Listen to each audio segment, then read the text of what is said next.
Morning sir. എന്താ? ഞാൻ കോഴിശ്ശേരിന്ന് വരികയാണ് സാർ. അവിടുത്തെ പീപ്പിൾസ് ആർട്സ് ആൻഡ് സ്പോർട്സ് ക്ലബിന്റെ സെക്രട്ടറിയാണ് ഞാൻ. ഞങ്ങളുടെ ക്ലബിന്റെ 12ാമത്തെ വാർഷികമാണ് സാർ. സാറ് ഉദാരമായിട്ട് എന്തെങ്കിലും സംഭാവന ചെയ്ത് അല്ല, ഗംഭീര പരിപാടികളാണ് സാർ. വെടിക്കെട്ട്, കമ്പം, ദീപാലങ്കാരം, പിന്നെ ആന എഴുന്നള്ളിപ്പ് പൂർവാധികം ഭംഗിയായിട്ട് നടത്താൻ തീരുമാനിച്ചിരിക്കുന്നു. എന്നിട്ടാണോ താൻ ഒറ്റയ്ക്ക് റെസീറ്റ് എഴുതി തിരിച്ചേ? അത് പിന്നെ ഞങ്ങളുടെ ക്ലബിലെ എക്സിക്യൂട്ടീവ് കമ്മിറ്റിയിലെ ഓരോരോ സ്ഥലത്ത് പോയി പിരിച്ചാൽ വ്യാപകമായി പിരിക്കാമല്ലോ എന്ന് കരുതിയാ. അത് ഞാൻ ഒരു സ്ഥലത്ത്, അവര് പല സ്ഥലത്ത്. ശരി ശരി. കലാപരിപാടികൾ എന്തൊക്കെയാണ്? പലതും ഉണ്ടെങ്കിലും അരണക്കാട് സുദേവന്റെ കഥാപ്രസംഗമാണ് സാർ മെയിൻ. ഓഹോ, അത് ശരി. ഇപ്പൊ മനസ്സിലായി. താനിവിടെ നിൽക്ക്, ഞാൻ പോയി പോലീസിൽ വിളിച്ചിട്ട് വരാം കേട്ടോ. അത് ശരി. എന്തിനാ സാർ?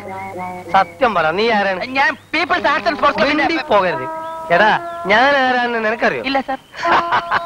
ഞാനാണ് നീ പറഞ്ഞ കാതികൻ അരണക്കാട് സുദേവൻ. മനസ്സിലായോ? ഞാനറിയാതെ ഇന്നൊരു കഥാപ്രസംഗം. സാർ, എന്നോട് ക്ഷമിക്കണം സാർ. വേണ്ട വേണ്ട, നിന്നെ കണ്ടപ്പോഴേ നിന്റെ ഒരു കള്ള ലക്ഷണം ഞാൻ ശ്രദ്ധിച്ചു. സാർ, അത് ബൈ ബർത്ത് എനിക്കുള്ളതാ. ആക്ച്വലി ഞാൻ പാവമാണ് സാർ. കള്ള റെസീറ്റ് ഒരു പിരിവിൽ ഇറങ്ങിയിരിക്കുന്നു. ഉടനെ പോലീസിനെ വിളിക്കും. ഒരു തവണത്തേക്ക് എന്നോട് ക്ഷമിക്കണം സാർ. എടാ, ഈ കള്ളം പറയുന്നതിനും പ്രവർത്തിക്കുന്നതിനും ഒക്കെ ഒരു ടെക്നിക്ക് വേണം. ശരി സാർ. അതാദ്യം പഠിക്കണം നീ കേട്ടാ.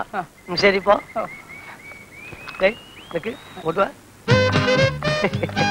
ഇനി ഒരു കാര്യം കൂടി അറിയണം. ഞാൻ ഈ കാതികൻ അരണക്കാട് സുദേവനൊന്നും അല്ല. എടാ, കക്കാൻ പഠിച്ചാൽ നിൽക്കാനും കൂടി പഠിക്കണം. ഞാൻ നിന്നൊന്ന് ടെസ്റ്റ് ചെയ്ത് നോക്കിയതല്ലേ. ഫസ്റ്റിലേ നീ വരേണ്ടി കഴിഞ്ഞു. അല്ലെങ്കിൽ എന്റെ സ്ഥാനത്ത് ഒരു പാവപ്പെട്ടതായിരുന്നെങ്കിൽ അന്തസ്സായിട്ട് നീ ഒരു 25 ഉറുപ്പിക അടിച്ചു പോയില്ലായിരുന്നു, ഇല്ലേ? പിന്നെ ഈ വേലായുധൻ തമ്പി അത്ര മാന്യനൊന്നല്ല. നിനക്കറിയോ, ഞാൻ ഇത്രയും കോടിക്കണക്കിന് സമ്പാദിച്ചിട്ട് ഇൻകം ടാക്സ് ഡിപ്പാർട്ട്മെന്റിന് ഇന്ന് വരെ ഒരു നയാ പൈസ പോലും കൊടുത്തിട്ടില്ല.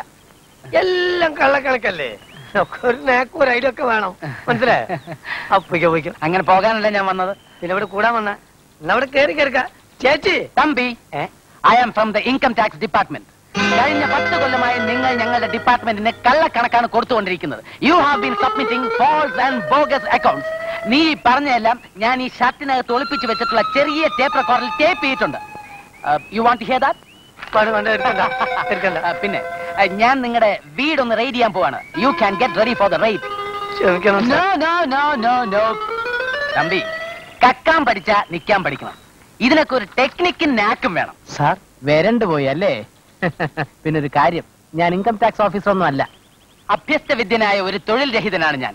എന്റെ പേര് KR അഴകപ്പൻ BSc. താൻ ഒരു ഗോൾ അടിച്ചാൽ ഞാൻ 10 ഗോൾ തിരിയടിക്കും. താൻ എന്ത് വിചാരിച്ചു? തനിക്ക് മാത്രമേ ബുദ്ധിയുള്ളെന്നോ? കള്ളപ്പിരിവിന് ഇറങ്ങിയത് തന്നെ, പക്ഷെ ദാരിദ്ര്യം കൊണ്ടാ. നീ അധികം വിളയേണ്ട മോനെ. ഇതിന് പകരം വെച്ചിട്ടില്ലെങ്കിൽ എന്റെ പേര് തമ്പി എന്നല്ല. എന്താ പറഞ്ഞേ? സാറേ, NOC തട്ടിപ്പിനിരയായ ഒരു ഹതഭാഗ്യനാ ഞാൻ. കടം വാങ്ങിയ 10,000 രൂപ തിരിച്ചു കൊടുക്കാനുള്ള ബന്ധപ്പാടിലാണ് ഞാൻ. അതിനുവേണ്ടിയാണ് ഈ വേഷം കെട്ടും നോട്ടീസും ഒക്കെ. അത്രേ ഉള്ളൂ. നിനക്ക് 10,000 രൂപ ഞാൻ തരാം. അതെ, ഇത്രയും സമർത്ഥനായ എന്നെ വിട്ടിച്ച ഒരു കൊച്ചു വെടുക്കൻ തന്നെ. പക്ഷെ എപ്പോഴല്ല, അടുത്ത ആഴ്ച നമുക്ക് മാവൂരോട് വെച്ച് കാണാം. Thank you sir. അപ്പൊ തരാം. പിന്നെ കാശ് തരുന്നതിന് മുമ്പ് ഒരു ചിന്ന കണ്ടീഷൻ. അതെന്താണ് സാർ? അത് അന്ന് പറയാം കേട്ടോ. ശരി സാർ, അപ്പൊ അവിടെ വെച്ച് കാണാം. ശരി.